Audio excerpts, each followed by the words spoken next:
Hey investors, welcome to the portfolio review for Tuesday, August 20th. As all the kids head back to school, or start heading back to school, I think this is the first week that happened. We're seeing a little more volatility in the market. Volatility to the downside at the moment. But today was a pretty good day, and what's a little strange is that the Dow was actually down just a hair. So when they reported on the news tonight, and the Dow was down 7, or what was it? Yeah, 7. It's going to make it seem like another down day. 5 down days in a row. But really, when you look around, the S&P had a pretty good day. The Nasdaq had a pretty good day. The Russell 2000 up here on the top charts had a great day, up 1.5% today, holding this 50-day moving average. So all in all, things look pretty good. Now for us, here's how we handle this. Every time we have a pullback in the market, we stand back, we let the market pull back, we watch our stocks. Then, as the market rebounds, whether it's a rebound to new highs or just a short little rebound, we go over to our portfolio, right? We do this every time, we just haven't had many pullbacks. We go over to our portfolio and we say, okay, the stocks are bouncing. Now, where can we tighten up? Meaning, where can we raise our stops? Or where can we reduce our risk by raising our stops? We have a lot of new plays. We haven't had the opportunity to do that just yet. So, that's how we approach bounces after a drop. So the S&P down here at the bottom, if it bounces to new highs, great. We'll be able to reduce our risk tremendously, right? If it just bounces for 2 or 3 days and then rolls over, by Monday, some of these stocks will keep going, some are going to fade away, and we'll be able to reduce risk where we can, right? So that's really our focus, and I was actually kind of excited to see the Russell so strong. That's a big broad-based index, and a lot of people don't look at that, so you won't see it on the news or anything, but very, very overall good day, I would say, for the market. Just the Dow, the only disappointing thing there. Okay, so going through our portfolio, we have already hit our first target on PBNY. PBNY has pulled back a little, although not as much as the market, and it had a good day today, almost 2% just in one day. Not too shabby there. Pull up our spreadsheet here. PBNY, we already hit our first target. We're looking for 1175. Okay, I'm not going to raise that just yet. We'll see how it goes. FULT, we've already hit our first target. We only have a quarter of our position on. Also had a good day, 1.5%. Notice it has not pulled back as much as the market. We got a couple good strong names there. AAP, we're actually short on that name, betting on it going down. And our first target was 78 as it drops here. Looked like that was going to happen. Now, if the market bounces real kind of weak-like over the next couple days and then rolls over, no doubt we'll get that 78. I'll feel pretty good about that. Otherwise, we've reduced our risk down to just 3% on that one, so that's the only reason I'm kind of letting it just float around. We've been in it for a while. It's only a 3% risk, so I'm going to wait it out, see what happens. RCII, lots of closes under the 50-day. One more bad day in the market, like if tomorrow's a big red day, bet you we get a good little push down on RCII. Now our stop's all the way down here at 37.05 at the moment.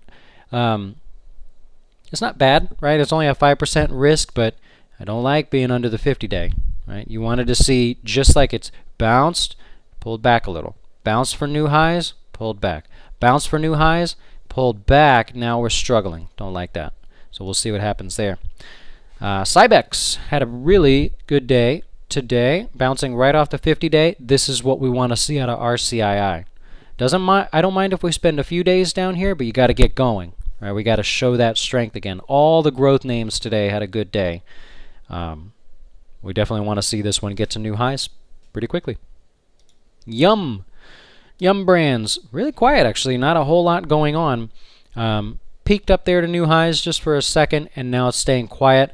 The positive about this is it's sitting right here doing nothing, and for the last 5 days the market's just kind of got creamed here, right? So it's holding in there. So I'm optimistic still with Yum. And then our last 3 here, these are our newest plays. All right, so these mostly played around with the market. TKR, pretty much following the market. The I guess the good news is we've not had a chance to raise our stop yet, so we've got a little wiggle room still. You just, got to kind of sweat it out here and see what happens. TAL had a great day, and so did A. Both of them had almost 1.5% here on the day. And same thing. Just got into this guy. We haven't raised our stop yet. We've got some wiggle room, and that's all it's doing. Right? New stocks, when you jump in for the first time, most of the time they don't just take off in your favor or immediately stop out. Right? So you usually wiggle around a little bit while everybody else figures out that they should buy it too. And the symbol A, also almost 1.5% today. I like this one. I like the symbol A. Good company. They're making good money. I have no problems. Now, potential plays, still WNC, right? You don't want to go and start buying stocks now. We got a good, quite a few of them here that are new. You don't want to buy stocks now because what if we bounce up and it's a weak bounce, we turn around and roll over? You don't want to get stuck with a bunch of new names. I really, really want to reduce the risk on the bottom third of our plays here. These last 3 or 4. So we'll go from there. Steve actually had a question on the GDX. Had some trouble with this in the past. Looking to play it again.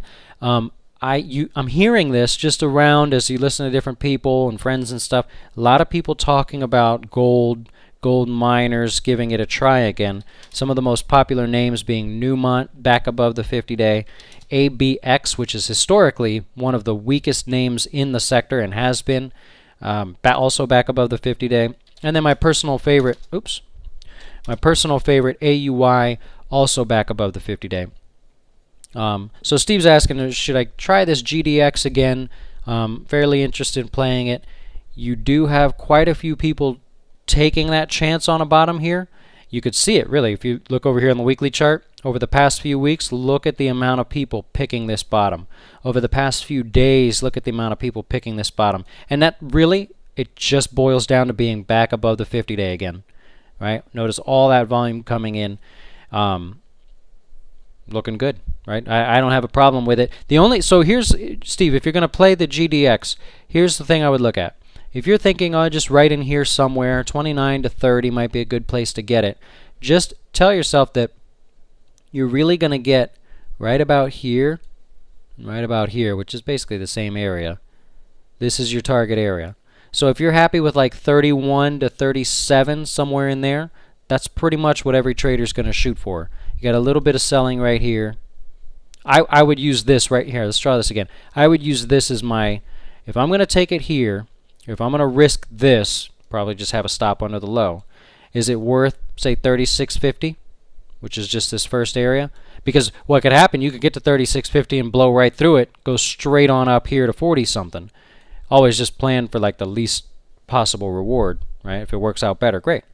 So if you're okay with that, right, that potential return for this risk, I don't have a problem with it. It seems like everybody seems to be taking shots on the miners here. And really what's going to happen from here, you pick like the GDX or Newmont and stuff, on that next pullback here, you'll have people try to short it again as they have been this whole time. But then, let me just draw this differently. So you'll have people take another shot to short it whenever it pulls back. And then what's really kind of cool is that final nail in the coffin is as it starts to bounce, the last wave of people that shorted it, they start buying back. And then everybody along the way here that shorted it, that just kind of sat through this, they'll all cover too, and you'll really see some volume. So if you get that, no problem hitting that 40 as a target area. You're going to go back to what burned you in the past. Everybody does that. Myself included. I've been there. You play something. GG was the one. Whenever it was, a couple years back or something, burned me pretty good, and I just kept looking at it day in and day out. Like, I'm going to get that thing back. And I don't remember if I ever did or not, but, playing with the fire. All right. It's been a pleasure. As always, if you have any questions, feel free to email me, dustin@tradingwings.com. Look forward to it. Stay patient. Let's let this market bounce, and let's start reducing risk, right? Think about this as it's somebody else's money. You're investing for a hedge fund or something, and now we need to protect our risk. So that's where I stand. All right. We'll talk soon. Adios.